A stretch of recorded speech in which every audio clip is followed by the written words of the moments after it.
Sabe, eu argumentei que as tribos têm uma influência significativa agora, tanto a nível político quanto econômico, e deveríamos usar essa influência para começar a moldar conversas sobre política externa.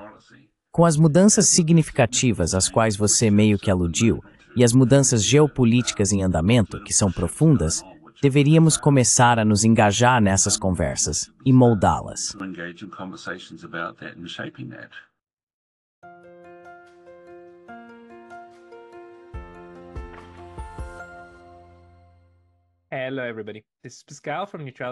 Olá, pessoal. Aqui é Pascal dos Estudos de Neutralidade e hoje estou conversando com o professor Garrick Cooper. Garrick é professor associado na Escola Autahi de Estudos Maori e Indígenas na Universidade de Canterbury, em Christchurch, Nova Zelândia. Garrick estuda a decolonialidade, que inclui entender as maneiras pelas quais a colonialidade se reproduz e se sustenta, mantém os interesses dos grupos dominantes na sociedade e como podemos subverter esses processos. As muitas formas em que a colonialidade ainda domina o mundo contemporâneo na Nova Zelândia e além é o que queremos discutir hoje. Então, Garrick, bem-vindo. Tēnā koe Pascal, and tēnā koutou nā kai whakarongo te hongo e whakarongo mai nā tēnā koutou. Eu gostaria de entender o que você acabou de dizer. Foi muito breve. Eu apenas disse olá e saudações aos seus ouvintes. É muito bom ouvir a língua indígena Maori. Vou perguntar sobre os Maori em um momento. E esse é o seu povo, certo? Você é parte Maori.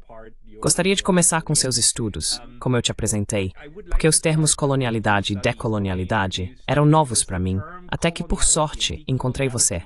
Eu penso nas coisas como colonização e descolonização. Você poderia, talvez, começar explicando como esses termos diferem e por que você prefere decolonialidade em vez de descolonização?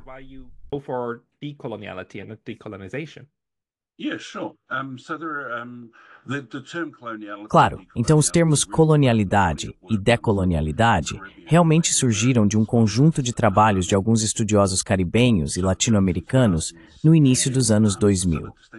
Uma das distinções que eles fazem entre os dois é que falam sobre colonialidade como um artefato da colonização formal e o poder e as relações que existem uma vez que a colonização formal cessou.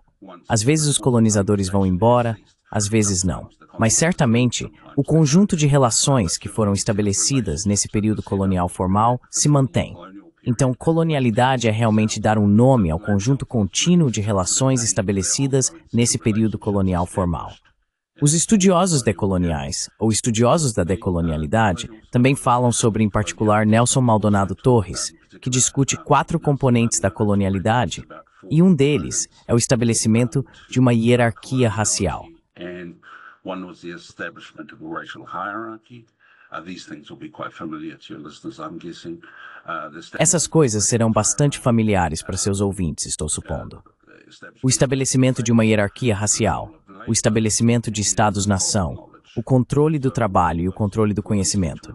Todas essas 4 partes constituintes contribuem para o projeto da colonialidade. Portanto, se estamos interessados na decolonialidade, devemos abordar o impacto disso através da modernidade. Provavelmente, a única outra coisa que eu apontaria é que a colonialidade é frequentemente falada como o lado obscuro da modernidade. Falamos sobre os últimos 300 a 400 anos da humanidade como um verdadeiro avanço em relação à Idade das Trevas ou ao que a precedeu. Mas o que não é frequentemente falado, ou é menos falado, é o impacto disso em muitos grupos ao redor do mundo, como os povos indígenas, o impacto do tráfico transatlântico de escravos e assim por diante.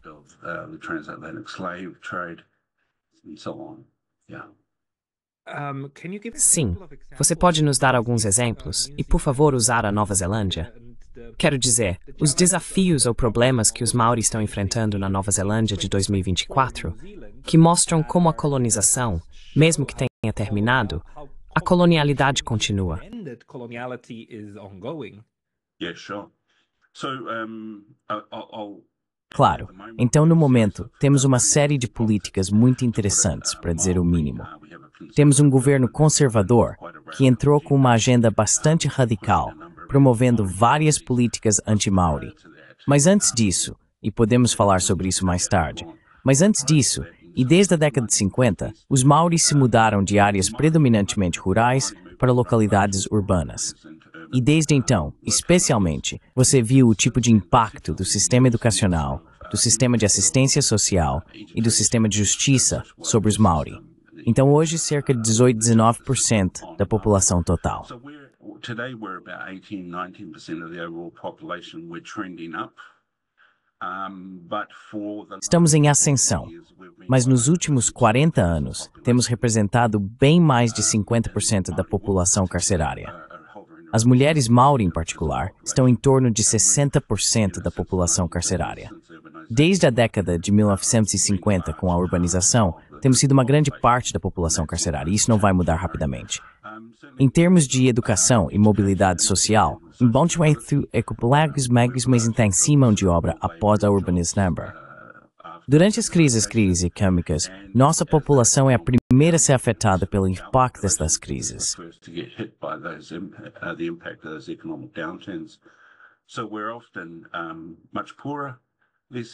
Então, muitas vezes, somos muito mais pobres, menos educados e menos saudáveis do que o que chamamos de neozelandeses Pākehā, ou pessoas brancas na Nova Zelândia.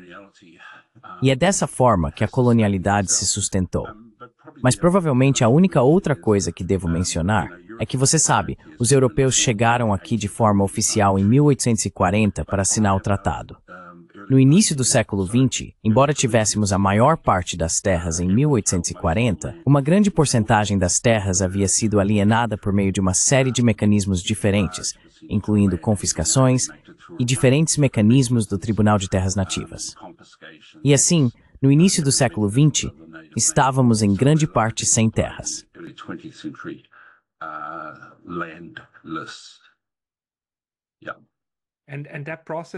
E esse processo levou apenas cerca de 100 anos. Então, se você voltasse no tempo para, digamos, o final das guerras napoleônicas, em 1815, os Maori estavam mais ou menos... Quero dizer, não havia muitos colonos brancos naquela época.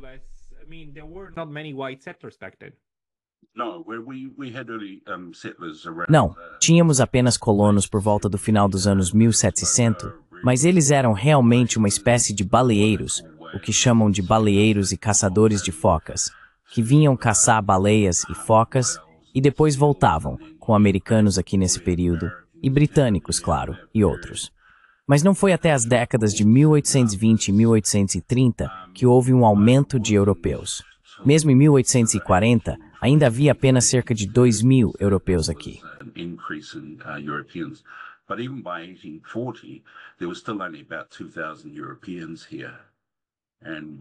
Em 1858, havia paridade com as populações, e foi quando as coisas realmente mudaram. 1858. Qual foi o... What was the... So you would say there was a clear window of colonization. Então, você diria que houve uma janela clara de colonização e basicamente substituição dos indígenas Maori nas ilhas da Nova Zelândia. Isso durou até quando? Quando você acha que é justo dizer que passamos desse momento de colonização proativa para uma colonialidade mais passiva e de manutenção de estruturas?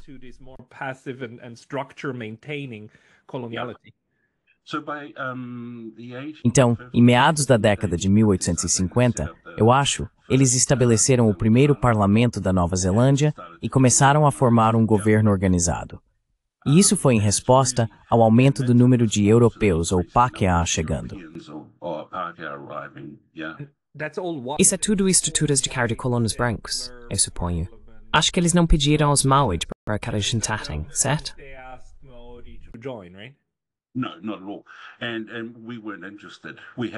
Não, de forma alguma. E não estávamos interessados. Tínhamos nossas próprias estruturas sociais e políticas e mantínhamos uma certa distância deles. Sabe, vários chefes diziam, sabe, isso é para o povo paquerá, e nós temos os nossos, cuidaremos do nosso próprio povo. Obrigado. E os chefes diziam isso até o final do século XIX. As coisas meio que mudaram no início do século XX. Sim.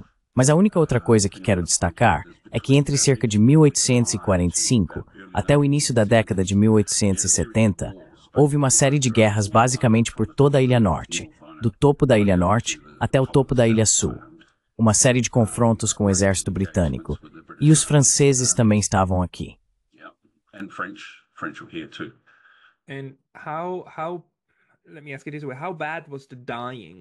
Deixe-me perguntar desta forma. Quão grave foi a morte do lado Maori? Quero dizer, se compararmos isso com o que aconteceu na América do Norte, quero dizer, aquilo foi um genocídio.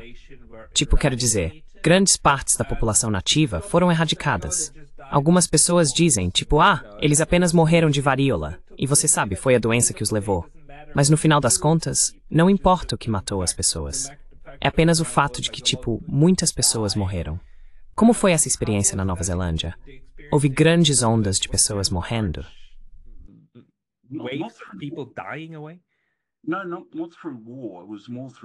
Não, não através da guerra. Foi mais por meio de doenças e alienação da terra. Quero dizer, houve mortes significativas por guerra. Mas a guerra pré-europeia na Nova Zelândia era diferente, certo? Então, tivemos uma série do que você poderia chamar de guerra de guerrilha. Tivemos uma série de confrontos.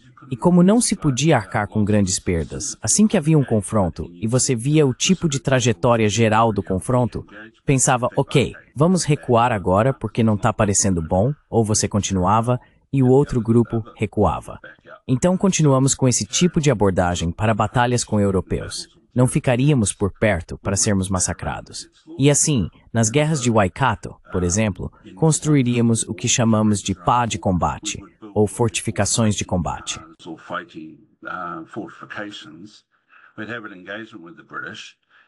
Tínhamos um confronto com os britânicos e depois o deixávamos, íamos para outro local e então nos preparávamos para a batalha novamente. E assim, dessa forma, não sofremos grandes perdas. Outra coisa, durante esse período, era que para os europeus era em grande parte combate corpo a corpo. Não tínhamos mosquetes e coisas do tipo.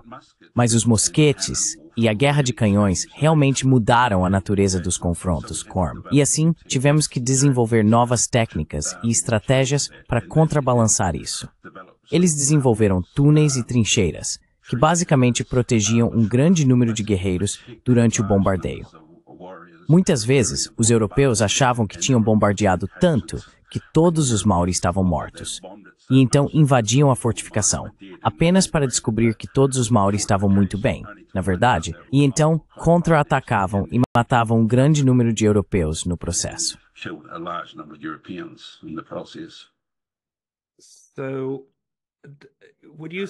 Então você diria que a história dos Maori, da colonização das terras Maori, não é tanto de genocídio declarado, mas mais uma batalha constante até um certo ponto, em que os Maori foram integrados ao que hoje é a Nova Zelândia. Bem, da maneira que é. Sim.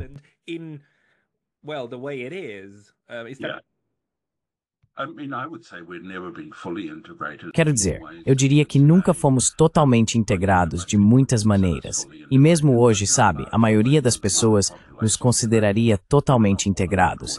Mas há grandes faixas da população Maori hoje que não são o que eu chamaria de integrados. Eles foram referidos por políticos como não os desempregados, mas os subempregados, a subclasse. Então eu, escrevi sobre isso no artigo que enviei para você. Estes são o que eu chamo de terrapaiou, ou como Fanon o chamou. E há uma espécie de seção da sociedade Maori que, através do desemprego, através do envolvimento com o sistema de crime e justiça, significa que eles foram efetivamente empurrados para fora da sociedade de muitas maneiras diferentes. E o governo atual está continuando com esse empurrão, particularmente contra gangues.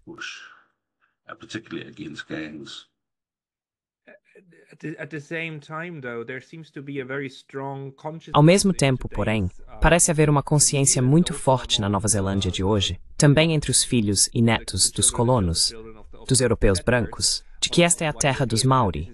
Quero dizer, sua universidade se chama Universidade de Canterbury, e não há nada mais inglês do que Canterbury. Mas ela tem um subtítulo, Te Whare, Wānanga o Waitaha. Mas isso é oficial. Está no slogan, certo? No emblema. In the slogan, right? In the So, emblem. Te Whare Wānanga o Waitaha. Te Whare Wānanga o Waitaha. Sim, Você sabe, desde a década de 1980, houve um impulso em direção ao bilinguismo na Nova Zelândia, particularmente com o movimento de revitalização da língua, que realmente começou em meados da década de 1970, porque o número de falantes dentro do mundo Maori havia caído para cerca de 5% de falantes nativos. Então houve um grande esforço em torno da língua, mas com isso veio o aumento do status da língua. E assim, não apenas universidades, mas departamentos governamentais adotaram nomes Maori. E a língua Maori é bastante onipresente dentro do inglês da Nova Zelândia e da sociedade neozelandesa. Então, é uma língua oficial. Você pode desejar que seus documentos sejam enviados a você em Maori.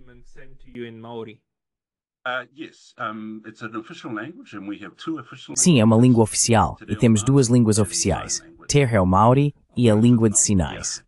O inglês não é, o que gerou alguma angústia para os locais aqui. Eu mesmo não entendo, mas é isso.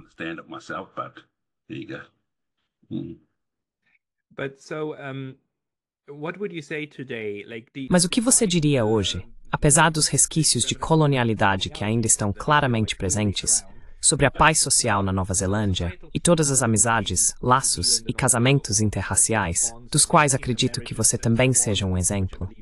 Onde isso deixa a estrutura social hoje? Em vez de ter um sistema de nós contra eles, como a vida está indo? E como você vê isso se desenvolvendo sem perder a tradição Maori na assimilação?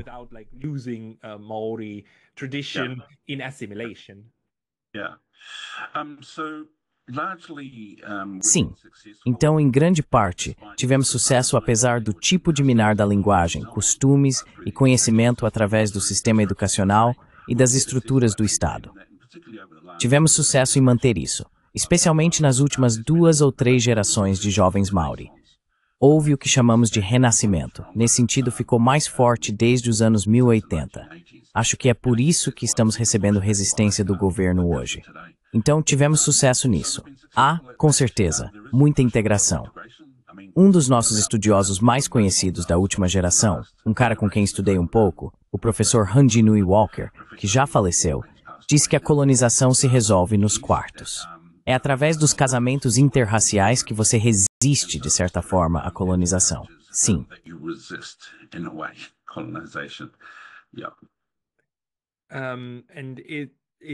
E na sociedade Maori atual, há agora uma consciência mais forte da importância de manter essas tradições vivas, ou até mesmo trazê-las de volta?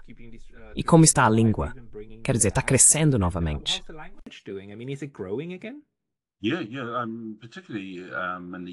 Sim, particularmente na geração mais jovem, está meio que crescendo. Quando eu era um jovem pai, foi a minha geração que enviou nossos filhos para o que chamamos de ninhos de língua. E eles basicamente passaram por um sistema educacional completamente imerso no Te Reo Maori. Nos últimos 40 anos, isso tem sido bastante bem sucedido. Dito isso, há um grande número de crianças Maori que não têm a oportunidade de participar desses tipos de iniciativas educacionais. Então, um grande número de crianças Maori está no que chamamos de educação convencional. Mas mesmo dentro da educação convencional, há uma espécie de conscientização e apreciação das coisas Maori. E eles meio que incorporam aspectos da língua e cultura Maori no sistema convencional. Eu diria que de uma maneira mais simbólica, no entanto.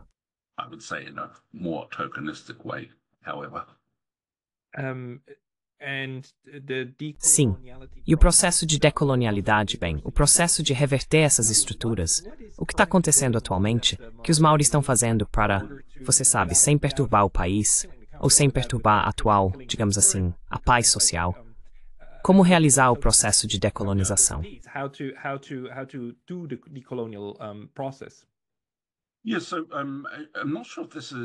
Sim.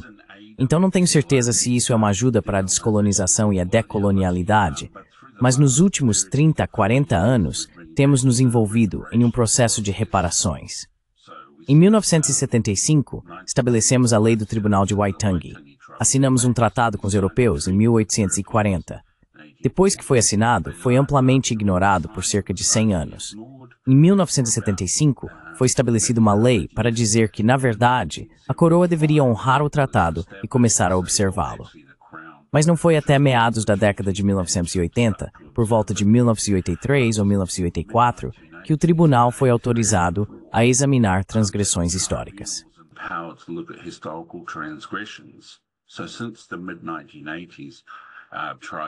Desde meados da década de 1980, as tribos têm se envolvido nesse processo de reparações, onde apresentam casos ao tribunal e o tribunal faz recomendações. O governo, então, entra em negociações com as tribos para a devolução de terras, reparação cultural e fornecimento de um pouco de dinheiro para as tribos começarem.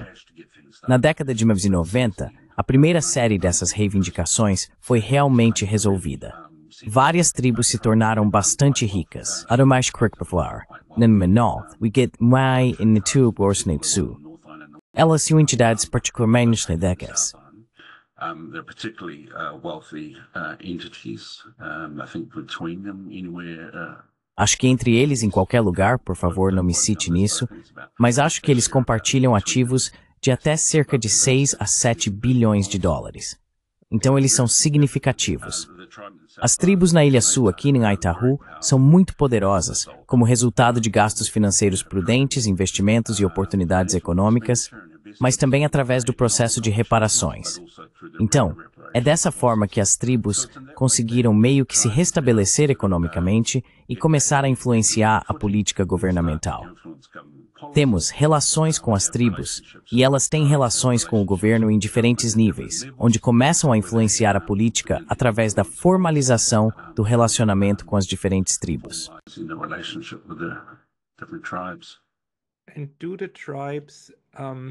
E as tribos, se olharmos para o Estado como essa estrutura hierárquica, com o executivo, o judiciário e o legislativo no topo, e depois todo o resto na sociedade ocidental abaixo disso, certo? Como parte da estrutura, as tribos estão integradas a isso na Nova Zelândia. Ou são reconhecidas como entidades soberanas próprias que podem tomar suas próprias decisões.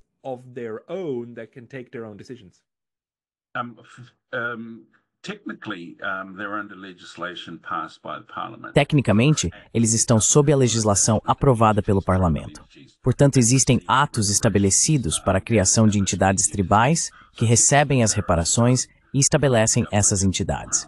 Então, tecnicamente, eles são realmente parte do governo e da coroa, certo? Mas certamente há aspirações ao que chamaríamos de Tino Rangatiratanga, que é o que nos foi garantido no artigo 2 do tratado. Tino Rangatiratanga é realmente chefia. Isso foi usado em vez de outras palavras, mas é mais semelhante a noções de soberania e autodeterminação. E assim, embora tenhamos nos integrado até certo ponto com a sociedade dominante, sempre houve tentativas, e ainda há, em diferentes graus, movimentos em direção à autodeterminação e à nossa autonomia. Isso realmente não foi necessariamente alcançado, mas em diferentes esferas está começando a acontecer. Sim. In different spheres it's starting to take place. Yeah. It's highly interesting and É altamente interessante. Então, de certo modo, os Maori são um bom exemplo de um tipo específico de tentativa de resistir contra injustiças históricas. Talvez possamos voltar a uma dessas instâncias, porque você mesmo mencionou várias vezes o Tratado de 1840. Esse tratado implica que, naquela época, o governo do Reino Unido, a coroa, reconheceu os Maori como um outro soberano, como um sujeito em pé de igualdade. Foi esse o caso? E então, juridicamente falando, a violação do tratado, como ocorreu essa invasão? Quero dizer, obviamente não de uma forma de golpe de força como aconteceu no Havaí, onde de repente houve um golpe de Estado e então uma força externa ocupou a terra. Tive que falar sobre isso com um estudioso havaiano outro dia, e ele disse, olha, ainda estamos sob ocupação, fomos ocupados de uma só vez. Para vocês foi diferente. Você pode descrever isso? for you it went differently. Can you describe that? Sim, então na verdade, antes de 1840, assinamos o que era conhecido como a Declaração de Independência em 1835. E isso foi realmente a pedido, eu acho, de alguns dos primeiros colonos. Basicamente uma declaração de que somos uma nação soberana aqui. E isso foi uma espécie de precursor do Tratado de 1840. O tratado foi assinado em 1840. Existem duas versões dele, uma versão em língua maori e uma versão em inglês. Elas diferem de maneiras significativas. Mais de 500 chefes assinaram a versão maori e 30 chefes assinaram a versão em inglês.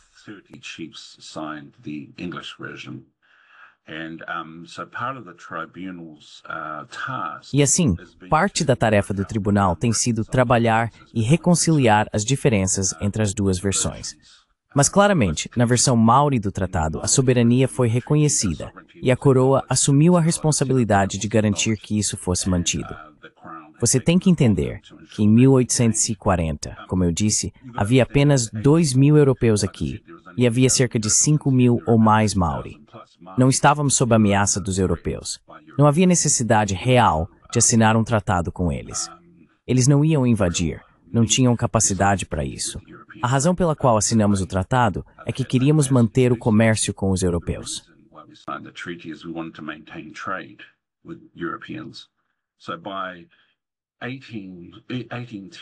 Então, na década de 1810, os Maori estavam embarcando em navios, indo para Sydney e até mesmo para a Inglaterra, principalmente para iniciar o comércio. Famosamente, havia um chefe de guerra do norte chamado Hongi Hika, que viajou para a Inglaterra para obter mosquetes, e esse era seu principal objetivo ao ir. Ele procurou se encontrar com a monarquia, mas na época, eles recusaram. Na Inglaterra, ele voltou para Sydney, comprou um monte de mosquetes lá, depois retornou a Aotearoa e se envolveu em uma espécie de caminho de guerra de 10 anos contra tribos que anteriormente haviam infligido derrotas à sua tribo.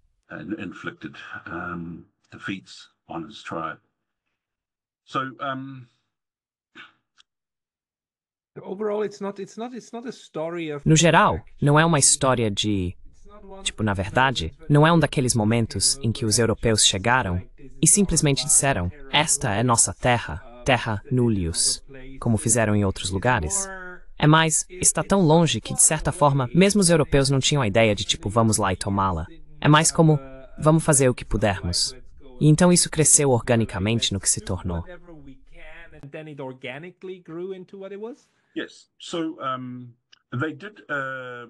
Sim. Então, basicamente, eles adquiriram a maior parte da Ilha Sul, onde estou agora, através da noção de terra nullius, porque era mais esparsamente povoada. Eles firmaram uma série de acordos com chefes locais para adquirir grandes blocos de terra em troca do que chamavam de reservas. 10% da terra foi reservada para a tribo local. Essas reservas não foram respeitadas, e essa foi a base da reivindicação contra a coroa pela tribo daqui. Mas certamente na Ilha Norte, havia grandes seções da Ilha Norte que eram zonas proibidas para os Pākehā. O King Country não é nomeado em homenagem ao rei da Inglaterra, é nomeado em homenagem ao rei Maori. E ele basicamente disse 100 europeus. É o que chamamos de linha Aukati, e eles não deveriam entrar nessa região. Então você sabe, os europeus chegaram em grande número, mas principalmente centrados em torno de Auckland, Wellington, New Plymouth, e depois se espalharam a partir daí. E é aí que você tem o conflito pela terra, sabe? Foi então que as grandes guerras entre os Maori e os europeus começaram nas décadas de 1870, 80 e 90.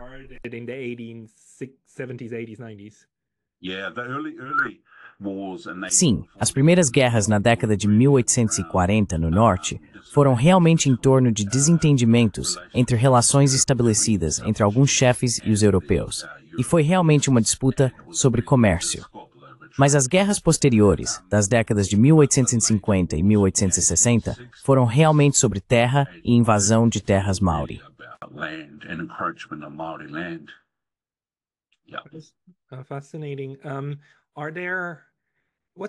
Fascinante.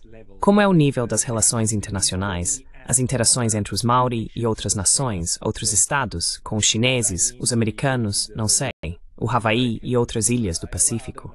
Hawaii, like other Pacific islands? So, maybe over the last, since the 1980s. Desde os anos 1980, tem havido um forte movimento indígena internacional e, em particular, temos forjado relações com irmãos e irmãs da Austrália, com havaianos, com nativos americanos de Turtle Island, nações amplamente colonizadas por anglo-saxões, porque todos podemos falar inglês e resolver as coisas. Então estabelecemos relações com eles e fomos inspirados pelos diferentes movimentos dessas partes do mundo e contribuímos para as coisas que se desenvolveram na parte do mundo. Em termos de conjuntos mais amplos de relações, não temos. Elas são um pouco mais irregulares, mas temos relações históricas. Com a China, os primeiros chineses estiveram aqui em meados do século XIX para especular sobre ouro. Mid-19th century to speculate for gold. And there have been a large number of Chinese families. E houve um grande número de famílias chinesas em comunidades Maori que foram aceitas e ainda estão lá hoje, particularmente na região de Waikato, onde a monarquia Maori está estabelecida. Existem descendentes da monarquia Maori que também são chineses. Eles se casaram entre si. Eu costumava morar em um lugar chamado Otaki, e há famílias chinesas antigas lá, 6, 7 gerações, e ainda estão lá hoje.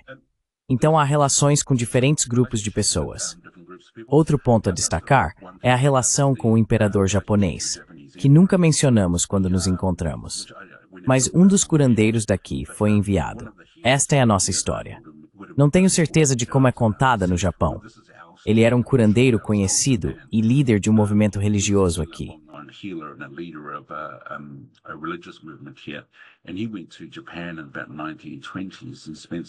E ele foi ao Japão na década de 1920, passou algum tempo e se encontrou com o imperador.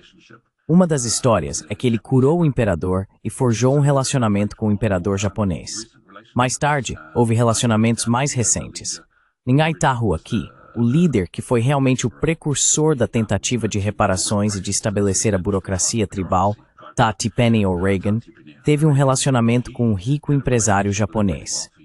Foi por causa de um empréstimo desse rico empresário japonês que a tribo conseguiu financiar alguns de seus primeiros movimentos para apresentar seu caso à coroa. Então, existem todos os tipos de relacionamentos globalmente. Tenho certeza de que há muitos mais. Mas sempre fomos pessoas que se moveram e foram curiosas sobre o mundo. Eu poderia dizer dessa forma.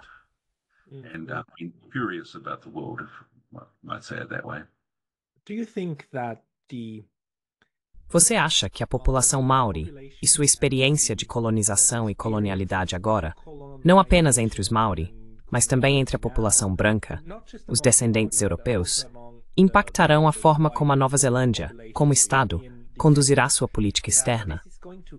Porque me parece que isso indicaria que há mais do que apenas razões geopolíticas para a Nova Zelândia ser muito cautelosa quando se trata de como o Pacífico está se desenvolvendo no momento. E estou, claro, falando sobre a guerra que os Estados Unidos estão promovendo com a China, e que, na verdade, todos na região têm muito medo, incluindo australianos e indonésios, e assim por diante. Você sobe, e todos estão assustados com o que acontece quando esses dois martelos se encontram. Mas como você acha que a situação política local influenciará essas decisões de política externa do governo atual ou dos governos em geral?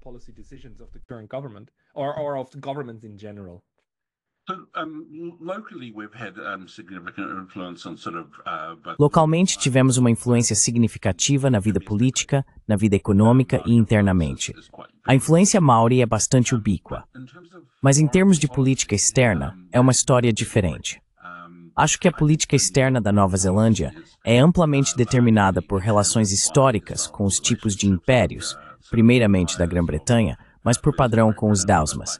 Agora temos relações próximas com a Austrália, a Grã-Bretanha e os Zetsuan. Historicamente, os Maori meio, que se não se alinharam, tornaram-se parte desse arranjo. Então, por exemplo, na Primeira e na Segunda Guerra Mundial, enviamos batalhões. Para ambas as guerras, enviamos mais de 6.000 homens para a Segunda Guerra Mundial. Mas Batalhão Maori ou Batalhão Nova Zelândia? Batalhão Maori. Sim, Batalhão Maori. Oh, uau. E os batalhões eram organizados por tribos. E assim, eles enviaram mais de 6.000 homens para a guerra. E eles lutaram principalmente no norte da África, Creta e na Itália e Turquia, na verdade. And Turkey, actually. Uau! And so we've always been a part of that. E assim, sempre fizemos parte disso. Os Maoris sempre foram uma parte significativa das forças de defesa, e dessa forma, desempenhamos um papel nesses assuntos globais. Mas eu estava em um acampamento do Exército alguns anos atrás, e o Exército está realmente enfrentando dificuldades para recrutar soldados. Verifiquei os números sobre a etnia Maori no Exército da Nova Zelândia, e o engajamento ou participação dos Maori no Exército da Nova Zelândia realmente diminuiu nos últimos 20 anos, o que em parte me deixa feliz. Não acho que devamos ir lutar nas guerras de outras pessoas, e certamente não estou interessado em sermos arrastados por uma guerra com a China. Mas a medida em que poderíamos influenciar nossa política externa nisso é uma questão bem diferente. Quero dizer, acho que as tribos têm influência significativa politicamente, mas escolheram não usá-la no nível político internacional, focando mais no nível local, o que, na verdade, me deixou um pouco desapontado. Bem, qual seria a sua visão? Poderia haver mais influência Maori no mundo da formulação de políticas externas da Nova Zelândia?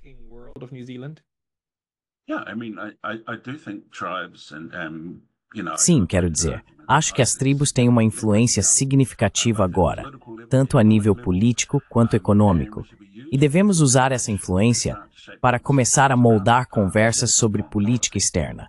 Com as mudanças significativas e os deslocamentos geopolíticos que estão ocorrendo, que são profundos, devemos começar a nos engajar nessas conversas e moldá-las. A Nova Zelândia, desde a década de 1980, tentou adotar uma posição mais neutra, especialmente desde que os franceses implodiram um navio em nosso porto. Não sei se você está ciente disso.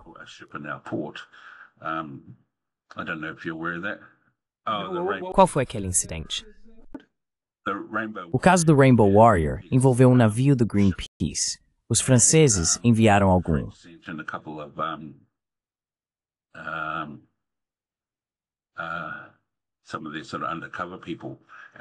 Algumas dessas pessoas disfarçadas bombardearam um navio em um dos portos de Auckland.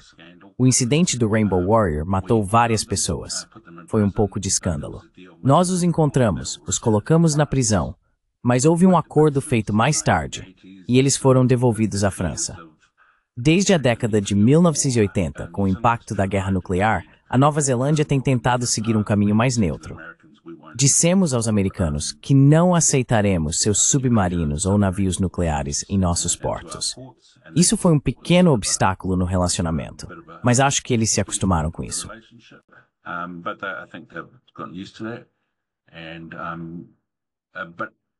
E recentemente, houve mais uma tendência, eu acho, de nos realinharmos com essas grandes potências. Recentemente, o governo da Nova Zelândia tornou-se parte do acordo Five Eyes, que basicamente envolve espiões de 5 nações compartilhando dados entre si. Na verdade, alguns deles estão espionando outras partes do relacionamento porque os governos não podem espionar seu próprio povo, então pedimos aos nossos parceiros que espionem uns aos outros. Mas o recente anúncio do AUKUS, que foi outro relacionamento, não tenho certeza absoluta dos detalhes, meio que nos consolidou ainda mais nesse conjunto de relações com os ZREMs, Grã-Bretanha, Austrália e assim por diante.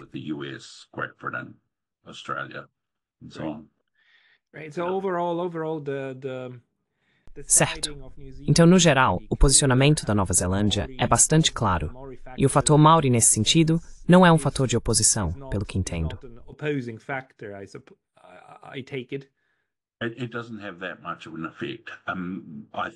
Não tem tanto efeito assim. Acho que poderia ser muito mais. Especialmente considerando que nosso maior parceiro comercial no momento, e tem sido por bastante tempo, é a China. Mais de 30% do nosso comércio é feito com a China. Estaríamos nos prejudicando se entrássemos em uma guerra com a China. E a China sabe disso. Eles enviaram sinais. O governo trabalhista foi um pouco mais cauteloso, mas este governo tem sido um pouco mais direto recentemente ao se opor à China.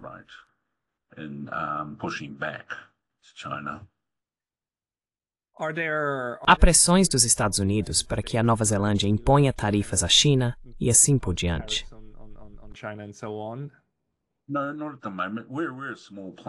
Não, não no momento. Somos um pequeno jogador. Sabe, estamos no fim do mundo e somos um jogador pequeno relativamente, com uma população de 5 milhões. E você sabe, os Estados Unidos se voltaram para si mesmos. Exceto por impor tarifas e ir para guerras, eles meio que se tornaram bastante introspectivos. Particularmente sob Trump, não havia interesse em nada relacionado à Nova Zelândia. E certamente durante a administração Biden, não houve muitas conversas e diálogos, além do nível de diplomatas, e assim por diante, mas nada a nível nacional.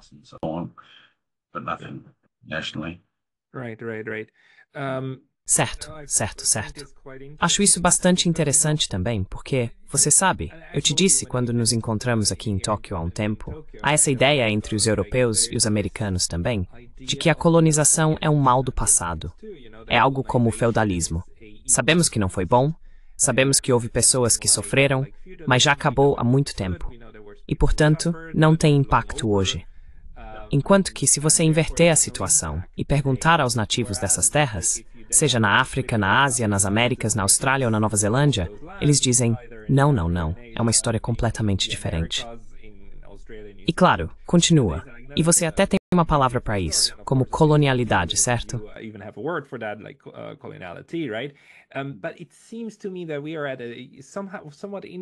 Mas parece-me que estamos em um ponto um tanto especial agora, onde é até possível que os povos indígenas realmente tragam isso à tona, se insiram no processo político, pelo menos em algumas áreas. Ao mesmo tempo, um processo de colonização completamente diferente está ocorrendo em Israel, com até mesmo o extermínio genocida da população local. Como você entende isso, que ainda temos a versão mais crua e cruel da colonização acontecendo diante dos nossos olhos, incluindo um genocídio, enquanto, por outro lado, partes do globo não estão em marcha ré? Mas vamos chamar de uma fase de cura dessa tragédia.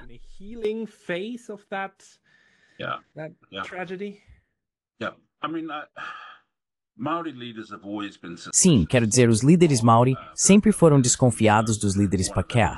E assim um dos nossos profetas mais famosos, Potirikirungi, que foi realmente proeminente no século XIX, instou nosso povo a manter a desconfiança em relação aos europeus, apesar de alguns dos gestos calorosos que possam ter feito.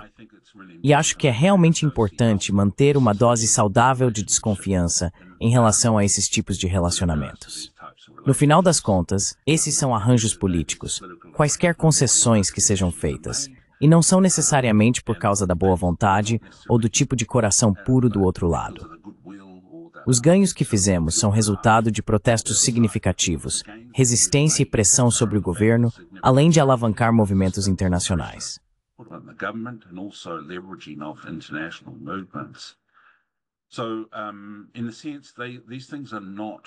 Então, de certa forma, essas coisas não foram dadas a nós. Elas tiveram que ser conquistadas, e quaisquer ganhos futuros sempre terão que ser conquistados. Então é nesse sentido que, embora as coisas possam parecer para o mundo exterior como algo harmonioso ou resolvido, nos bastidores há uma quantidade significativa de tensão. E isso surge de vez em quando, sabe? Quero dizer, um exemplo disso não é necessariamente uma questão de governo Maori Pākehā, mas a turnê dos Springboks em 1981, que realmente dividiu o país ao meio.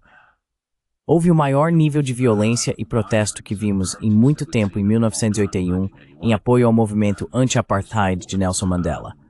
Mas isso dividiu o país ao meio. Então essas coisas sempre têm que ser, você tem que lutar constantemente por elas. E agora, quando se trata de Gaza, qual é a opinião popular? Sim. Então, em grande parte, se você conversar com os Maori na rua, nós nos vemos no povo palestino no sentido de que vemos a situação que eles estão enfrentando. É algo que enfrentamos no passado, e enfrentamos uma face diferente disso, se preferir.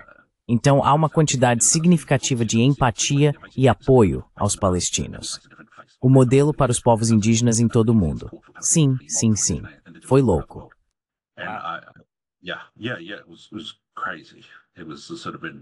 flipping the world upside down. Foi como virar o mundo de cabeça para baixo. Sim. Mas em grande parte, o apoio dos Maori está relacionado às pessoas. No recente protesto, que foi provavelmente o maior que vimos neste país, foi em oposição ao projeto de lei dos princípios do Tratado de Waitangi, que é uma proposta realmente radical. Tivemos mais de 100 mil pessoas comparecendo ao parlamento naquele dia, que é o maior protesto individual na história do nosso país. E há grandes porções de um grupo de jovens ativistas chamado Asiáticos pelo Tino Hangatiratanga. Eles estavam lá, um grupo significativo de populações palestinas locais estava lá para apoiar o movimento, e também um grande número de pessoas Pākehā e irmãos e irmãs pacíficas estavam lá também. E assim o movimento está meio que unindo as pessoas nesse sentido. É encorajador ouvir isso. Garrick, se as pessoas quiserem ler mais de você, ou mais sobre a pesquisa que seu instituto faz, ou as publicações, para onde devem ir? It's Parece-me simplesmente acessar Google, colocar o nome e tem mal. Menos twizer qual nem tu de equal. Certo. Pessoal, se vocês quiserem entrar em contato e se conectar, por favor, falem com o professor Garrick Cooper. Ele é um grande especialista e mente, e também alguém profundamente envolvido nos círculos políticos Maori, porque os estuda. Então, professor Garrick Cooper, muito obrigado pelo seu tempo hoje. Garrick Cooper, thank you very much for your time today. Boa noite. Pascal.